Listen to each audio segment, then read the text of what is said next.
Good afternoon, everybody. Uneducated Economist here. So I'm going to leave a link to a video that is an interview with Federal Reserve Evans, I believe is who it was. I'm pretty sure.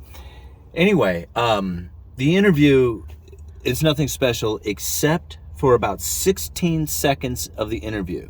It starts at about 1:40 and goes to about 1:56, 57.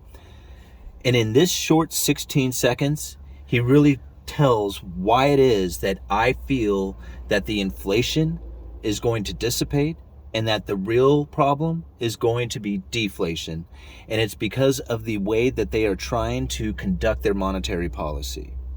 Now, typically the Federal Reserve, when they do a stimulus to the economy, it's by dropping of interest rates. They would lower their Fed funds rate. This lowering of the Fed funds rate would get people out there to borrow money to buy houses and cars and go on vacation.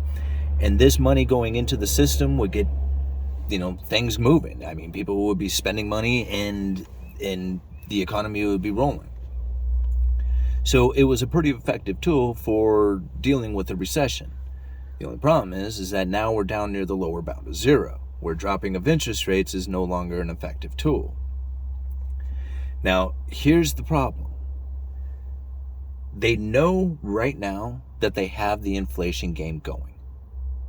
But at some point, all those cargo ships and all those containers and all those parts that are missing and all that stuff is going to start filtering back in.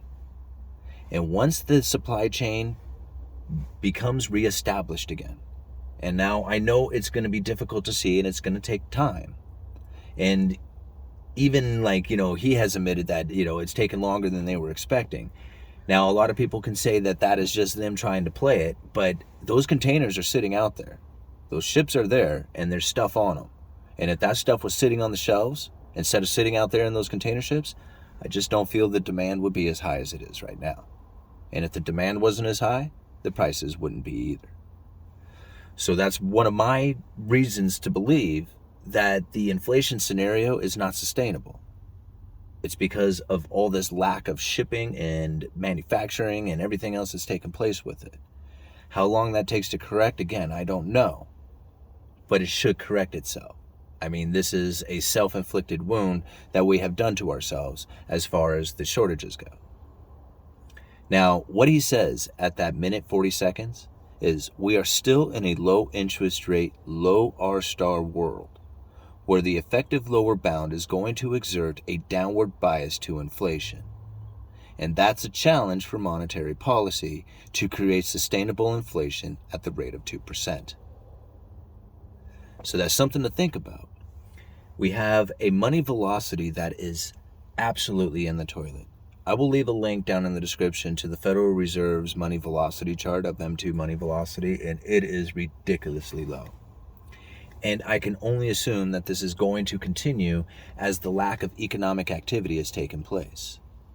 Just, we already talked about how the restaurants are suffering. I'm hearing about how there is major problems to people's manufacturing due to the labor shortages that are out there, the incredibly tight labor market. These are the type of things that are going to slow the economy down. And once you start slowing the economy down, that's going to even put more pressure on velocity. So as far as downward pressure on velocity, less people taking out loans, less people spending money, less people having that, desire to go out there and just spend without a care in the world, thinking that they're going to be able to make as much money as they want. That type of scenario is coming.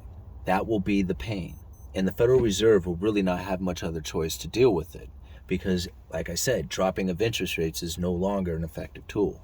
This is why you're seeing so much coming out of the government. It's now the government's fiscal responsibilities, right? They're the ones out there stimulating the economy with their spending programs and, the promises of checks in the future. Those are like dangling carrots out in front of you. If you think you're going to be getting a check in the future, you're more likely to go ahead and spend the money that you have now, thinking that, things are going to be okay once you get that check. So it gives people that confidence that they're okay. And that's what a lot of this is all about. It's all about that credible threat. And again, the Federal Reserve said that. They said that the threat has to be credible enough for everybody to believe it. And that's what's going on right now. Everybody is convinced of inflation. Nobody that I know personally, because nobody watches my channel that I know personally. I mean, they listen to me babble all day long. The last thing they're going to do is go watch me on the internet. But nobody has a deflationary idea in mind. They do not get it one little bit. So, R-star. What is R-star? This was really difficult. I've done a video on R-star before, and I went back and watched it, and it was pretty good, but still, R-star is very difficult to wrap your head around. And I've asked a bunch of people what R-star is, and nobody's ever heard of it, ever. Now, R-star, another way they call it is the neutral rate of interest. And it's the rate that is not accommodative nor restrictive to the economy. It's neutral. It's perfect.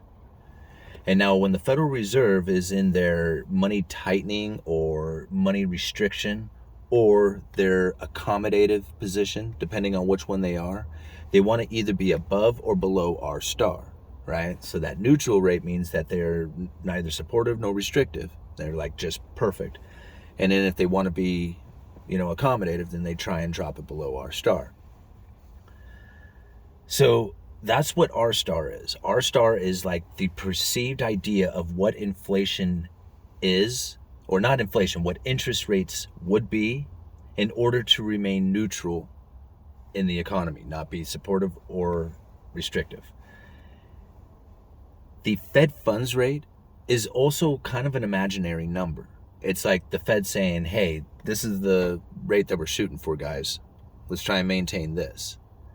So when they say, hey, we got the Fed funds set at this particular number, they are trying to keep it below that R-star. Now, what actually comes into the future, or what is existing, is the real rate of interest. So you think there's a few things happening here. You got the R-star, what they perceive is interest rates, or what interest rates are going to be in the very near future.